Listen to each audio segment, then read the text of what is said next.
और ये बॉलीवुड हमारे भगवानों पे टिप्पणी करता है। जितना चलना था चल गया। मैंने पहले भी कहा था, पहले बॉयकॉट और अगर नहीं समझे धीरे धीरे सब कट। बेटा सुन, अब अगर हमारे भगवान, हमारे भगवा, हमारे केसरी पे और हमारी भारत माता पे इस तरह की टिप्पणी करी और अगर ऐसी मूवियां बनाई तो फ्लॉप तो जाएंगी।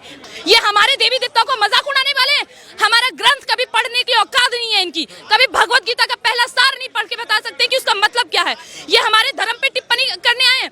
ये देश ऋषि मुनियों से जाना जाता है। ये देश वेद पुराणों ग्रंथों से जाना जाता है। ये देश का असलियत है, ये आर्यवर्त का असलियत है, ये ऋषि मुनियों की देन है।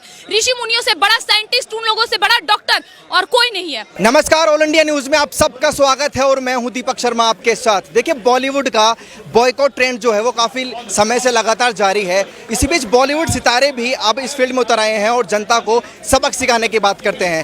तापसी पन्नू की फिल्म जो आई है वो भी बुरी तरीके से फ्लॉप हुई है। आइए जनता से जानेंगे कि वो किस तरीके से लेते हैं इस चीज़ को। जी मैम, क्या नाम है? खुशबू पांडे। मैम, बॉलीवुड का जिस तरीके से बॉयकॉट चल रहा है, फिल्में फ्लॉप हो रही हैं, क्या कैसे सोचती हैं? देखिए, ये तो तय था कि मुझे और सबको ये बात पता थी कि जिस दिन इस देश की जनता जागरूक होगी, जिस दिन इस देश का हिंदू जागरूक होगा, उस दिन ऐसे ठेकेदारों का ठीका नहीं चलने वाला है। ये कोई सत्ता के ठेकेदार, कोई पब्लिसिटी पाने के लिए ये स्टार्स, जिनको हम लोगों ने स्टार बनाया है और ये हमारे धर्म पे मूवी बनाते हैं। हमारे धर्म मतलब हिंदू धर्म, इनको टारगेट किया जाता है। एक बात मुझे याद है, मैं एक बात कहना चाहती हूँ। कहते हैं ना, जो हिजड़े होते हैं ना, वो अपने आप को स्त्री से भी ज्यादा सुंदर दिखाने के लिए भिन्न भिन्न प्रकार का श्रृंगार करते हैं और वो अपना ही नुकसान करते हैं, अपने शरीर के साथ नुकसान करते हैं। उसी प्रकार जो हिंदू होते हैं ना, अपने आप को सेकुलर साबित करने के लिए अपने ही धर्म की, अपने ही संस्कृति की सबका नुकसान करता है। और ये यही हिंदू हैं, जिन्होंने अपना नाम तो हिंदुओं वाला रख लिया पर कर्म हिंदू वाले नहीं है। हिंदू किसको कहते हैं इनको मतलब नहीं पता है, लेकिन हिंदू देवी देवताओं का मजाक उड़ाकर पब्लिसिटी पाई जाती है, ये इनको पता है। ये ऐसे लोग थे जिनको पूरा अच्छे से यहाँ पे जो भी चल रहा था बस चल रहा था, ठीक है। इन्होंने क्या सोचा, भाई जैसा चल रहा है चलने तो, करोड़पति बन गए, अरबपति खरबपति सब बन जाएंगे, देश की जनता को लूट लेंगे। लेकिन उन्होंने ये नहीं सोचा कि जिस दिन इस देश का हिंदू जागृत होगा, जिस दिन उसे ये समझ आएगा कि तुम्हारे महान अकबर, बाबर, औरंगजेब नहीं है, तुम्हारे महान महाराणा प्रताप, वीर शिवाजी हैं। ये राम के होने पर सवाल उठाते हैं। राम का अस्तित्व हमारा गीता देगा, राम का अस्तित्व हमारा महाभारत, रामायण से पुराण, जिसमें हर एक भगवान का, हमारा भगवत गीता, हमारा महाभारत, हमारा रामायण, हमारा पुराण, हमारा दुर्गा, जितना भी ग्रंथ है, उन सब से आपको ये पता चलेगा कि हमारे भगवान कोई ऐसे ही नहीं, हमारे भगवान का अस्तित्व और हमारे भगवान से ही हम हैं। और ये बॉलीवुड हमारे भगवानों पे टिप्पणी करता है। जितना चलना था चल गया। मैंने पहले भी कहा था, पहले बॉयकॉट और अगर नहीं समझे धीरे धीरे सब कट। अच्छा, अर्जुन कपूर का जो बयान है उसको कैसे देखती हैं आप? उन्होंने बोला है कि जनता को सबक सिखाना चाहिए, हमें एकजुट होना चाहिए।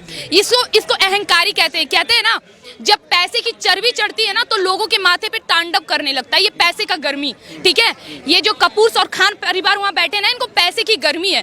जिस दिन इनका ये अकड़ टूटेगा ना, अकड़ कैसे, ये आर्थिक बहिष्कार, और आर्थिक बहिष्कार कैसे, इनसे इन लोगों का धंधा कैसे चल रहा है, हम लोग न चलवा रहे हैं। हम लोग भेजते हैं, टिकट देते हैं, खरीदते हैं, इनका मूवी आता है, हिंदुओं का मजाक उड़ता है, हिंदू देवी देवताओं का मजाक उड़ता है, फिर भी देखेंगे। क्यों? फन मिलता है, अच्छा लगता है, देखने जाते थे हम लोग। जिस दिन हाथ उठा लिए और बोल दिए, बेटा सुन, अब अगर हमारे भगवान, हमारे भगवा, हमारे केसरी पे और हमारी भारत माता पे इस तरह की टिप्पणी करी और अगर ऐसी मूवियां बनाई तो फ्लॉप तो जाएंगी। अर्जुन कपूर ये धमकी दे रहे हैं। अच्छा, इनकी धमकी देने का मेरे को समझ नहीं आया, बचकाना हरकत लग रही है। इनका मानसिकता विकास नहीं हुआ है, मेरे को लग रहा है जैसा एक नेपोटिज्म के चाल में ये चल तो गए, चांदी की चम्मच लेके मुंह में पैदा हुए हैं। बॉलीवुड में ये आगे बढ़ गए, कमाए ना कमाए, बाप इतना कमा के रख दिया कि कमाने की जरूरत नहीं पड़ेगी, ठीक है। इनको कुछ समझ नहीं आ रहा है, ये बौखला गए हैं। मुझे एक बात बताइए, ये धमकी क्या सोच के दे रहे हैं?